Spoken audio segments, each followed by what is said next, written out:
Right. Welcome to another video. Talking quietly. Everyone's windows open. I'm shy. It's been a long time, I know. But we're on it. Right before you unlock the car.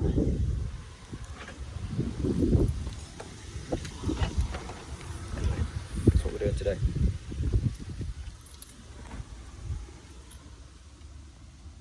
None of those things are clear. We are raising the car because the verdict on the coilovers, which are H&R Deeps, by the way, they're shit. Shocking. Terrible. At this height anyway. Ignore everything I said about them on the other video. I've maxed them out. I'm on the bump stops. Drive shafts are being pulled apart. Should I run them at this height? Definitely, because they were H&R Deeps. Why else would you buy these coilovers? Should they be on bump stops? While they're about 10 mil from the bottom? No. Of course they should. H&R Deeps. Run John's lower. So yeah, anyway. Anywho, let's get to it. Yeah, just as well I'm raising it because I didn't realise it's been rubbing on the fuel filler. So probably wasn't long till that went through. So yeah, anyway, you know the drill. If you don't, 20 more with a spanner there. Little bar in here. Probably see where I've been going up against it. Well, that's kind of the shape, but yeah, little bar in there and wrench it down. Pull this out, adjust that up. That's it.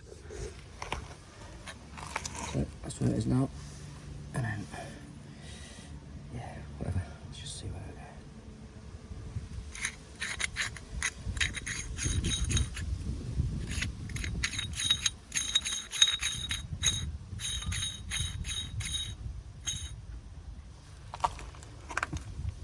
Maybe not.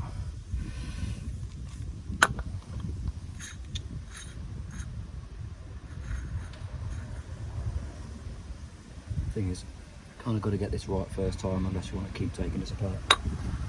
Even though it only takes a few minutes, it's a bit of a pain having to wrench it down with that, because ideally you're supposed to undo the other nut at the bottom, and it just allows the whole thing to drop.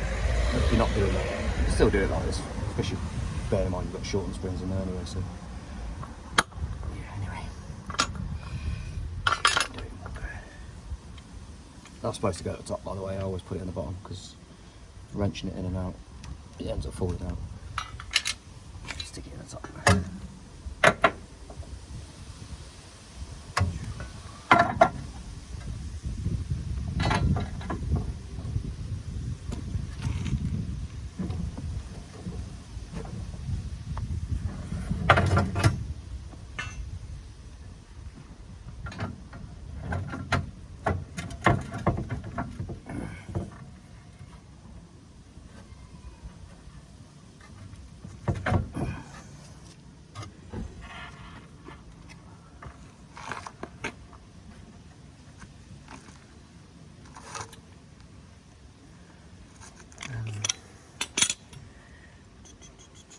This way you need two people. Audi A3.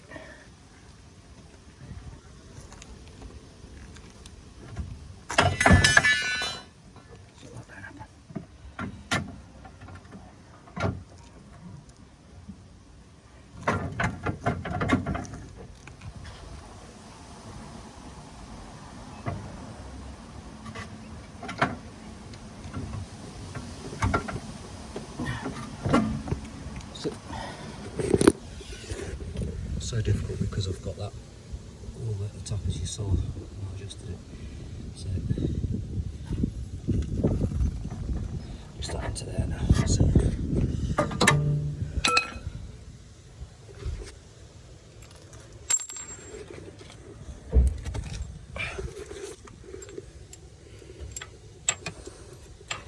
filmed this a million times before, I know. those of you who haven't seen. It's as easy as that. Even easier if you've got a longer bar or a friend. But I've got neither. So you shouldn't wrench it like that for several reasons. Especially on the other side, because you've got the headlight level sensor attached to this somewhere on the other side. On both sides, obviously, you've got this. You've got your roll bar thingy, drop link. So we just wrench it that around. So not ideal, but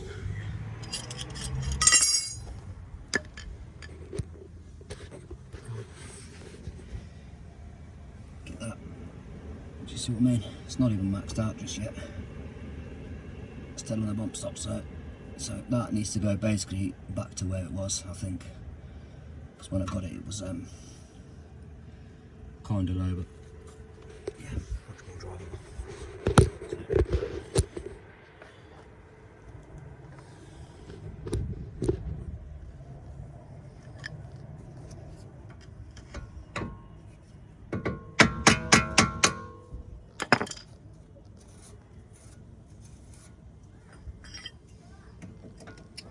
I just thought, let's hope this actually moves. It might not move.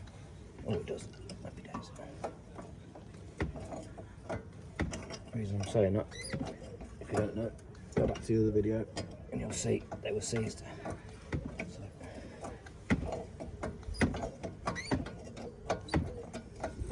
That's it. Looked at my old video of when I was loosening them, and yeah, I think that's about where it was. If it's not either way around, I can just revisit this. It's not the hardest part, but yeah. Don't know if you can see that, but perfect gap. Yeah, perfect gap in there now.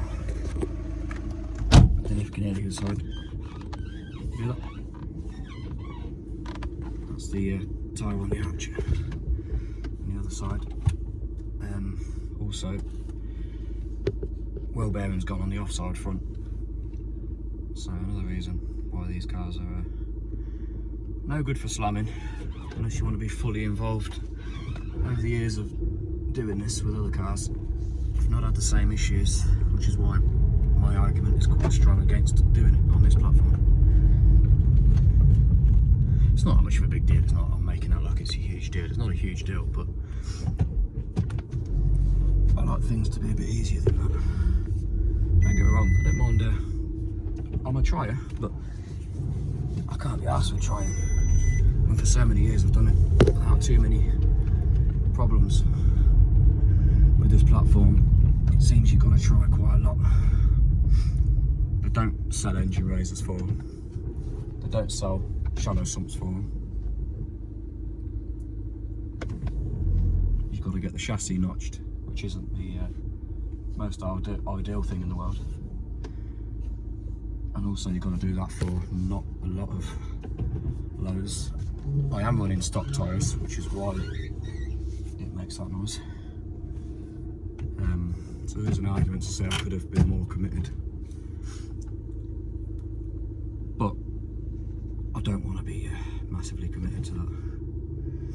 And if I did bring it closer to the ground with tyres and get the fitment right, then everything on the floor is just going to be touching, because nothing's tucked away. I'm dragging the exhaust on speed bumps now, and that's with it not that low. So yeah, don't want to sound too negative.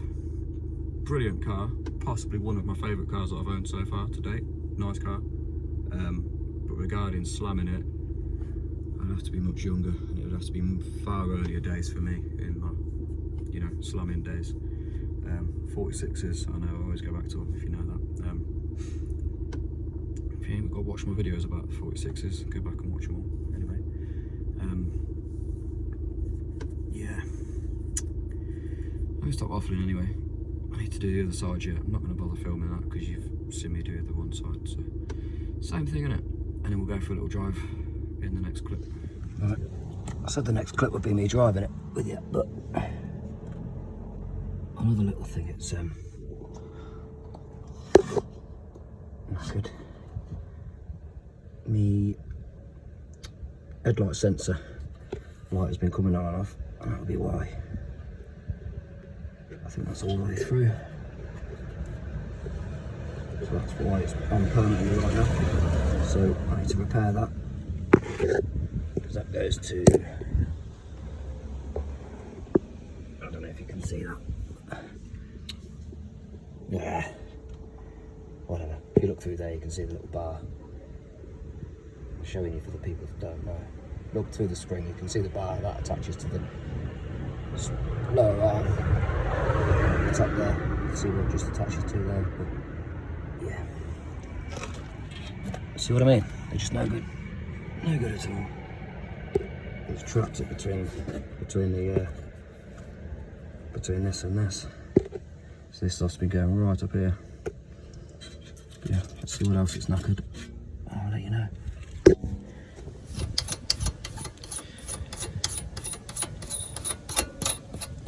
And that is the last side done. 1 second. Safety first. Only going around the block, mind, but the other wheel bearing I can confirm is fine. No more squeaking on that turn. I don't know if I've knackered these shocks or not, which is the reason I'm driving it, because they're pretty bouncy.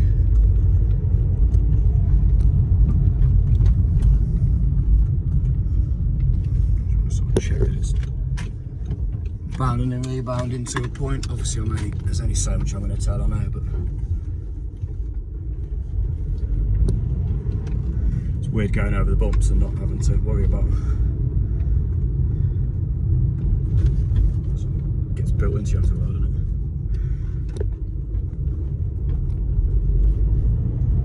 It's a weird noise I was getting earlier, but I've had it a couple of times in the last couple of days, but it might show itself more. With it being up, raised up now, everything's all in different positions. The arms are now higher up, hopefully, lower down, sorry, hopefully. Bushes in different places and what have you. Yeah, far more comfortable to drive. I don't think I've knackered them. As I say, they just seem to get a lot more bouncy than they were when I first bought it, but I think we might have saved them.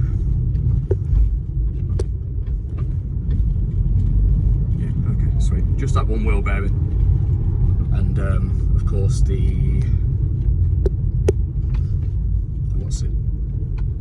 what else was it? And the headlight level sensor to sort. Whatever it is, look at me, gone out thinking, what the hell's he doing? Yeah, 2 little things. Also, every now and then I'm getting the brake pad warning light coming on, but that was somebody else's issue. The plug for it doesn't stay in as it should.